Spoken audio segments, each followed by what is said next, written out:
प्रिय विद्यार्थियों, इस नवीन सत्र में आप सब नव प्रवेशित विद्यार्थियों का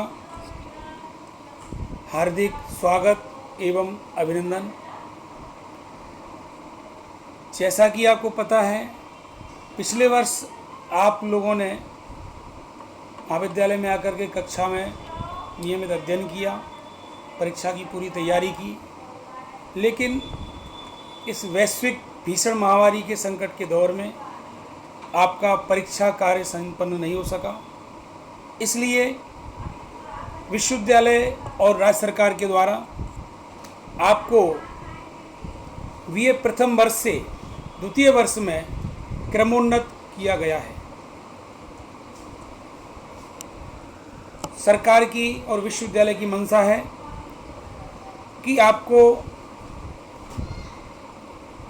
सोशल डिस्टेंसिंग और राजकीय निर्देश जो कि महामारी को लेकर के जारी किए गए हैं,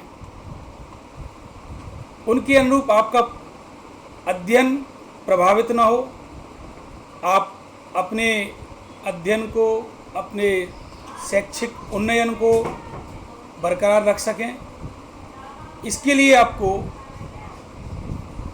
ऑनलाइन टीचिंग, ई कंटेंट और यूट्यूब के द्वारा आपको समय समय पर अद्यतन किया जाएगा। आज का ये विषय है हमारे इस क्लास का आपका सिलेबस। द्वितीय वर्ष में हिंदी साहित्य में 2 प्रश्न पत्र आपके होंगे। प्रथम प्रश्न पत्र पद्य भाग का है और द्वितीय गद्य भाग का। प्रथम प्रश्न पत्र का जो पद्य वाला भाग है, उसमें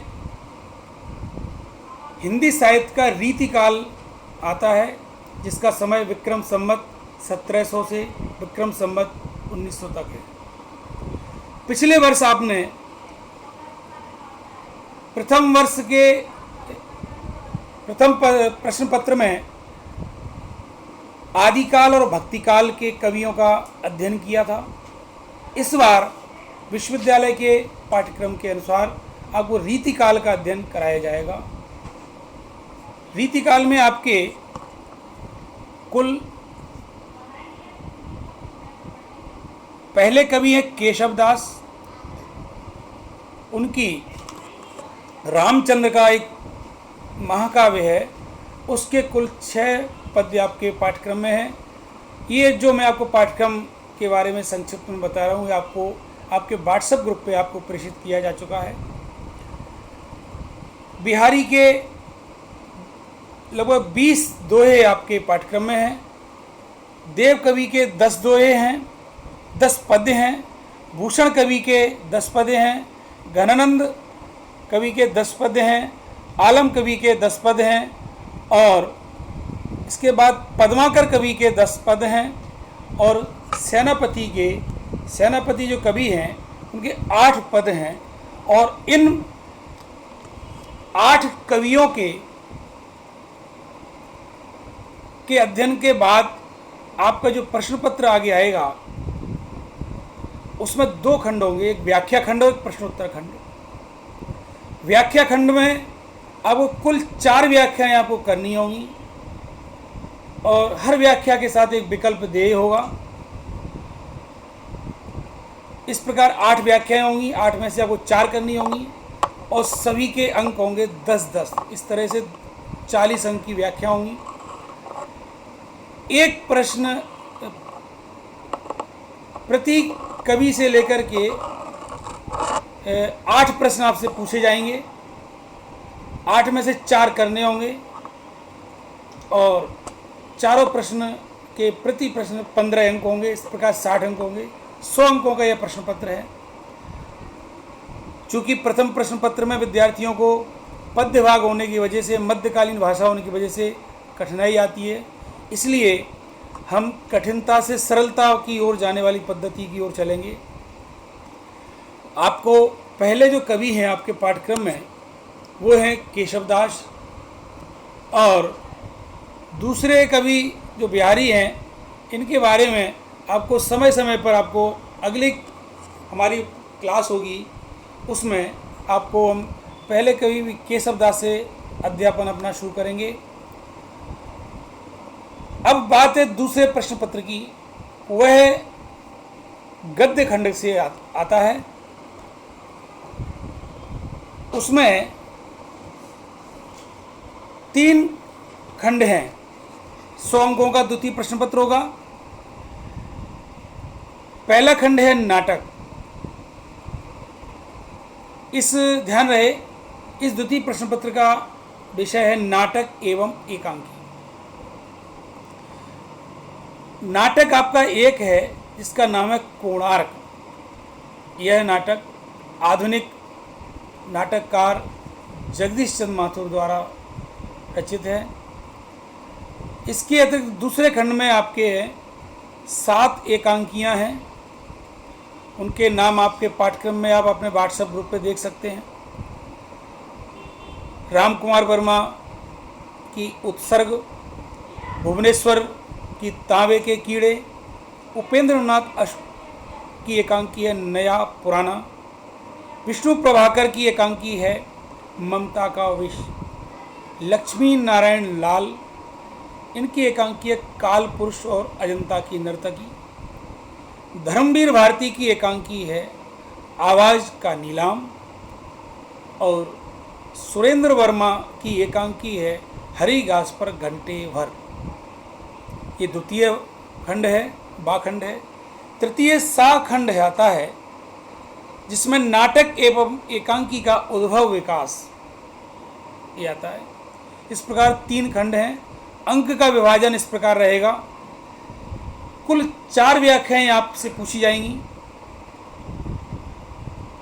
2 नाटक से पूछी जाएंगी, 2 एकांकी से। सभी में एक एक विकल्प देय होगा। 9 अंकों की 9 अंकों की व्याख्या होंगी। इस प्रकार 36 अंक होंगे।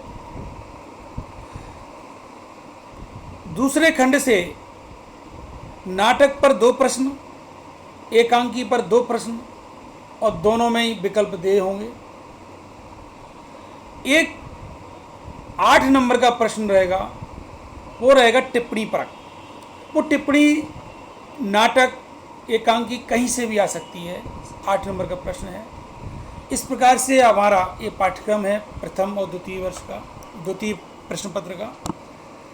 अब विद्यार्थियों, आपको ध्यान रखना है, इसके एक इसके जो पाठ हैं वो बड़े महत्वपूर्ण हैं। एक एक रचनाकार अपने अपने युग का, काल का प्रतिनिधित्व कर रहा है।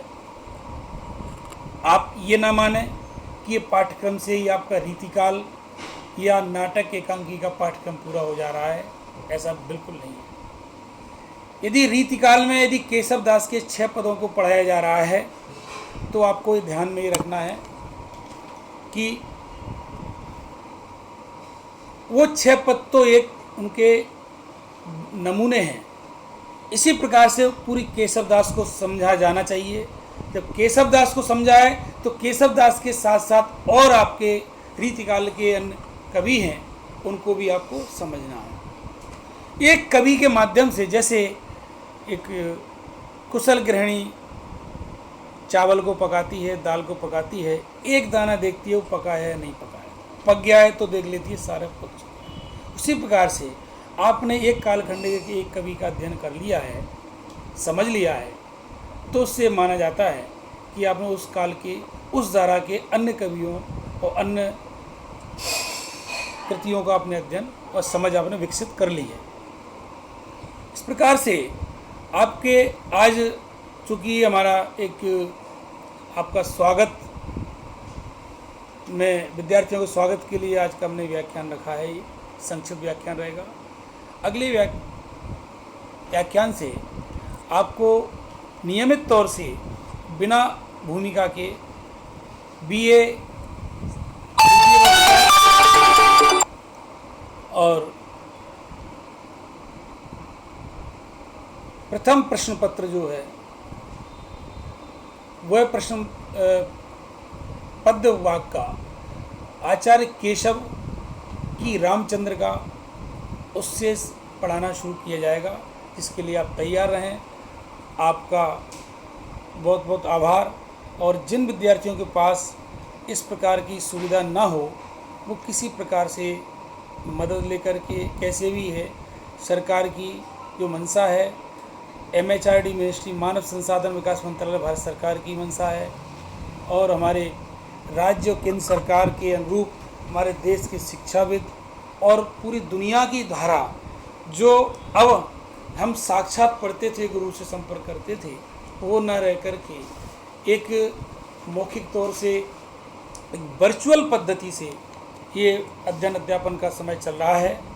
अब सभी विद्यार्थी इस ओर बड़ी रुचि और लगन से भाग लेवें। इसमें कई विद्यार्थियों को डर भी होगा, आशंकाएं भी होंगी, कुछ चुनौतियां भी होंगी, समस्याएं भी आएंगी, लेकिन उन सब को पार करते हुए हमें आज और आगे आने वाले भविष्य में आपका जीवन उन्नत हो, उसके लिए आपको तैयार रहना पड़ेगा और पूरे मनोयोग से इसका स्वागत करें। नए अवसर पैदा होंगे आपके लिए। अब ध्यान रहे, पुरानी पद्धतियाँ आपकी जा चुकी हैं पीछे। कुछ अच्छा रहेगा वो आगे आएगा, लेकिन कुछ पीछे भी छूटेगा। हमें सभी विद्यार्थियों को इस बात का ध्यान रखना है कि बड़े व्यवस्थित तरीके से, समयबद्ध तरीके से हम अपना अध्ययन